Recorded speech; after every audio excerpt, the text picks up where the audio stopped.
और अब आपको बड़ी खबर बता देते हैं इस वक्त की जो मिल रही है फरार शाइस्ता को लेकर सूत्रों के हवाले पर यह है कि अब अकेली भागी फिर रही है शाइस्ता। जैनब, आयशा और नूरी एक साथ हैं। हटवा मरियाढी में छिपे होने की आशंका है इनकी। आयशा नूरी अतीक और अशरफ की बहन है, जबकि जैनब अशरफ की पत्नी है।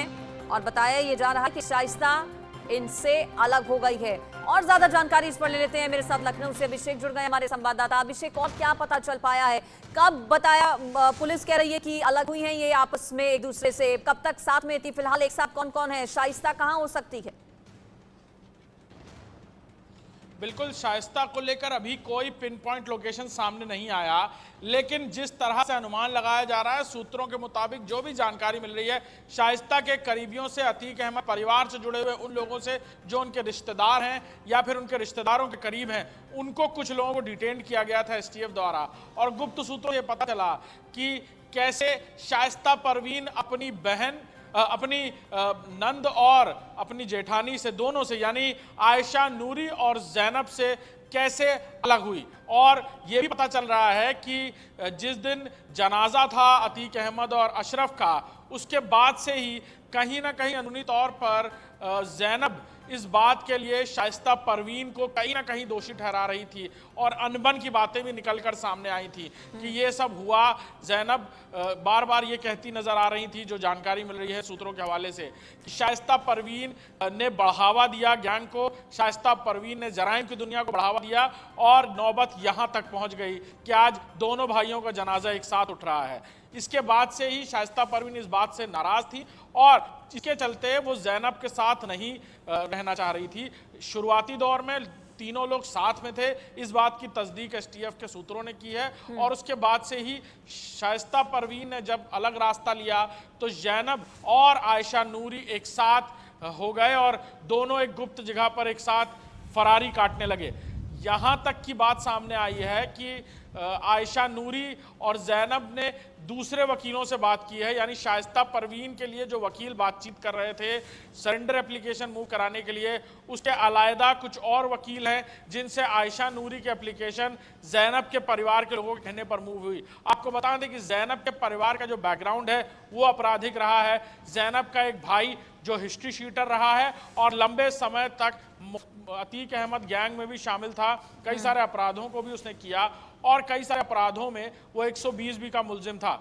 अशरफ के जेल जाने के बाद लंबे समय अशरफ की भूमिका में वो खुद नजर आता रहा गैंग के लिए और यही वजह थी कि जैनब विश्वास करती थी अपने भाई पर। और कहीं ना कहीं जब ये प्रॉपर्टी विवाद अब जो शुरू हो रहा है, जो अंदरूनी तौर पर खबरें आ रही हैं, इसको लेकर भी एक बड़ा अलगाव हुआ है दोनों भाइयों की पत्नियों में और शायद यही वजह है कि शाइस्ता परवीन अलग है और जैनब अलग है। बिल्कुल, लेकिन ये जरूर है कि यूपी पुलिस और एसटीएफ के लिए बहुत ज्यादा चुनौती हो गया है इन तीनों को ही पकड़ना। शाइस्ता परवीन, जैनब फातिमा और आयशा नूरी, अतीक और अशरफ की बेगम और बहन लगातार यूपी पुलिस को छका चुकी हैं। पुलिस परेशान हो गई है, अलग अलग जगहों पर छापेमारी की जा चुकी है, अलग अलग राज्यों में तलाशी ली जा चुकी है, लेकिन अभी तक कोई सुराग नहीं हाथ लग पाया है।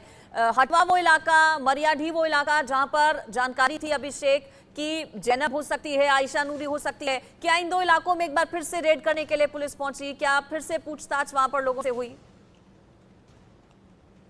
आपको बता दूं कि बड़े स्तर पर कॉम्बिंग की गई। कॉम्बिंग का मतलब पूरे इलाके को घेरा जाता है और फिर चारों तरफ से पुलिस रेड डाउन करती है पूरे इलाके में उस पिंट लोकेशन तक जहां पर उन्हें अनुमान होता है कि वहां शाइस्ता परवीन छुपी हो सकती है। ऐसी कॉम्बिंग की गई। मरियाडी इलाके को क्यों चुना गया, इसके पीछे की वजह बताता हूं। मरियाडी वो इलाका है जहां शाइस्ता परवीन के पिता मोहम्मद हारून, जो पुलिस में ही थे, हेड कांस्टेबल थे और फिर सब इंस्पेक्टर से रिटायर हुए, वो वहां रहते थे। साथ ही साथ मरियाडी इलाके की रहने वाली खुद भी शाइस्ता परवीन बचपन वहीं गुजरा है। कई सारे रिश्तेदार, कई सारे परिवार के लोग, कई सारे दोस्त यार मिलने वाले वहां रहते हैं। इस शक और शुबा पर लगातार वहां तीसरी बार भी कॉम्बिंग की गई। पूरे इलाके को चारों तरफ से एक बड़ा सर्किल बनाया गया और बड़ी तादाद में जो फोर्सेस हैं, यानी सिर्फ प्रयागराज पुलिस नहीं बल्कि प्रतापगढ़ पुलिस, आसपास के जिलों की कौशाम्बी पुलिस, इन सारी जिलों से पुलिस फोर्सेस मंगाई गई बड़ी तादाद में, CO, inspector rank, sub inspector rank, बड़ी तादाद में पीएसी के जवानों को और कांस्टेबल्स को वहां बुलाया गया और फिर चारों तरफ से इलाके को घेर कर छोटी छोटी यूनिट्स बनाकर वहां कॉम्बिंग की गई, लेकिन हाथ कुछ नहीं आया। एक जगह पर जरूर ऐसा लगा कि शाइस्ता परवीन कुछ घंटे पहले थी, इस तरह की अंदरूनी तौर पर लोगों ने तस्दीक की, लेकिन उसके वहां पर यानी प्रयागराज में छुपे होने को लेकर अभी तक कोई बिल्कुल इनपुट्स प्रूफ नहीं कई मिले, बार मिल कोई चुके साक्ष्य हैं नहीं यूपी मिले, पुलिस कोई और एविडेंस एसटीएफ नहीं को, मिले। लेकिन जब पुलिस वहां पर पहुंचती है, एसटीएफ की टीम वहां पर पहुंचती है, तो वहां पर शाइस्ता परवीन नहीं मिलती। आखिर कब तक पकड़ में आएगी शाइस्ता परवीन, आयशा नूरी, ये देखना होगा। आपका बहुत शुक्रिया फिलहाल अभिषेक।